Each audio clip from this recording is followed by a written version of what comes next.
All right, welcome back to Lumify. In this video, we're going to talk about roles and permissions. Roles and permissions allow you to configure what your staff, what your clients, what your vendors, what your venues, what they see within Lumify. And you can create new roles, but you also get these 5 roles out of the box by default when you sign up for Lumify. You have a super user role and an administrator role. These 2 roles are similar, but the super user role is associated with the owner of the account.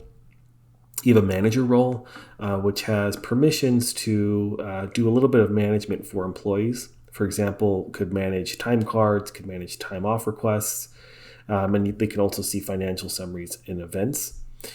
And then you have staff. And so staff are limited in a way that prevents them from being able to view financials, for example. Staff can't manage their own time cards. They can't manage time off requests.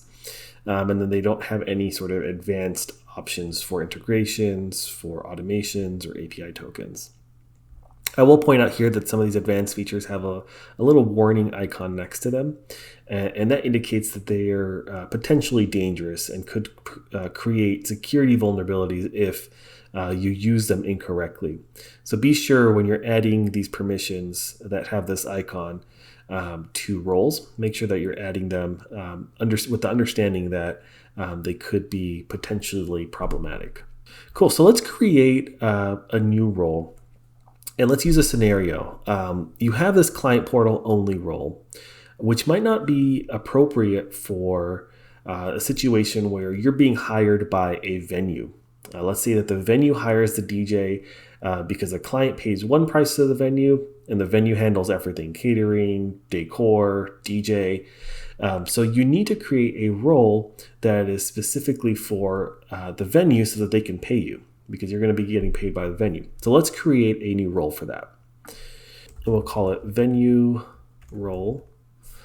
And we can create a description that says used by venues when being hired by the venue.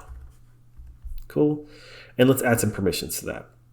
So on the client portal, what we really want them to see is invoices and contracts. The venue is paying us and they're also signing the contract. So we need them to be able to see contracts and invoices. We also want them to be able to sign contracts, and we also want them to be able to pay invoices. So we want to select those. And then we also want the the venue to, let's say, view packages and add-ons, right? So maybe they can upsell the bride and the groom on sparklers or something like that. So we can add that option as well. And that's really the only permissions that this venue role will need. So let's go ahead and save that. We do need to make one change though. So let's do this. Let's create a new role called planning client only. And in this case, on the client portal, they're only going to see planning related details. So they'll see their planning forms. They'll see their packages and add-ons. Actually, in this case, we can turn off packages and add-ons. We'll only show them the timeline, song requests, and planning forms. That's all that they need to see. So let's go ahead and save that. Oh, we need to add a description. This role is used for planning only clients. Cool.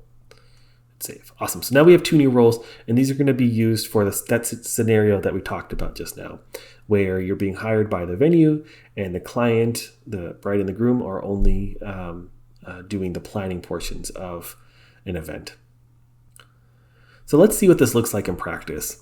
We can go ahead and create a couple new contacts. We have one here from a previous video. Let's use Mary Smith, and let's add a role to her. And we'll say that she is a planning client only because she's the bride for a wedding. Okay. So let's save on that. Save. She has that role. Now let's create another contact for the venue. Let's call this person Bob Brown, and he works for Fancy Winery. Okay, and then let's put B Brown at fancywinery.com. That's his email address, and let's hit save. So we want to add that venue role to this Bob Brown person because he is going to be paying the invoices and signing the contracts with you. Hit save. So now we have two people. We have Mary Smith and Bob Brown, and we can take a quick look at the roles. Mary Smith is a planning client only, and Bob Brown has the venue role. The next thing we want to do is create an event or update an event that will use those two new contacts so that we can see what that looks like in the client portal. So we have Mary Smith already from a previous video. We'll add in Bob Brown, the person from the venue. We'll add him as a venue contact and hit save. And let's save the event. And before we look at this from Mary and Bob's perspective, let's view this on the client portal. This is from your perspective, the admin of Lumify. We can see the event details. We can see the timeline. We can also, incidentally, we can update the timeline. And then we can also see the packages that we have available. All right, so let's now look at it from Mary's perspective. I'm going to invite Mary. I'm going to send her an invite email. And I'm also, while I'm here, going to just invite Bob as well. So send an invite email. So Mary and Bob are now going to get an invite email with a link that'll automatically log them in as their persona. So let's go grab that link. All right, so here I am logged in as Mary. You see M. Smith for her initials. And you'll see that she has the ability to update the timeline because she has the permission for edit timeline. Great. Now let's check out Bob's. Here's what Bob has access to. You'll see that he does not have the ability to modify the timeline, but he does have the ability to see what other packages that you have.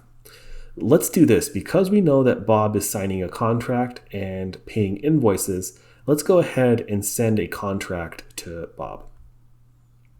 Let's create a new contract and we'll send it to Bob for the Smith wedding. And it'll just use our basic template that we have set up here already. And let's go ahead and hit send so that it publishes it on the client portal. And let's log back in as Bob. Okay, and let's refresh Bob's view.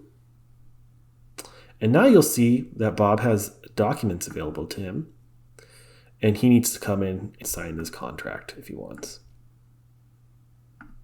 Cool. But let's see what Mary sees now. Okay, so we're back in as Mary, and you'll see that she can only see timeline and not documents. So that allows you to hide, the financials. It allows you to hide the contract terms, and you can kind of pick and choose what you want to show your clients versus a venue versus a staff versus whoever else you want to give access to in the client portal. Now, if you want to change roles, you can always come in here and hit add role.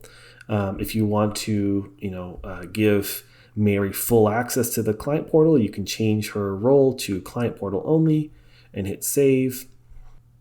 And now if we come back to Mary's view and we refresh, you'll see that now she can see the documents, which is a handy feature. So that's about it for roles and permissions. It's pretty simple, but it's really powerful and allows you to choose what different people, what different personas can see within Lumify. We'll see you in the next one.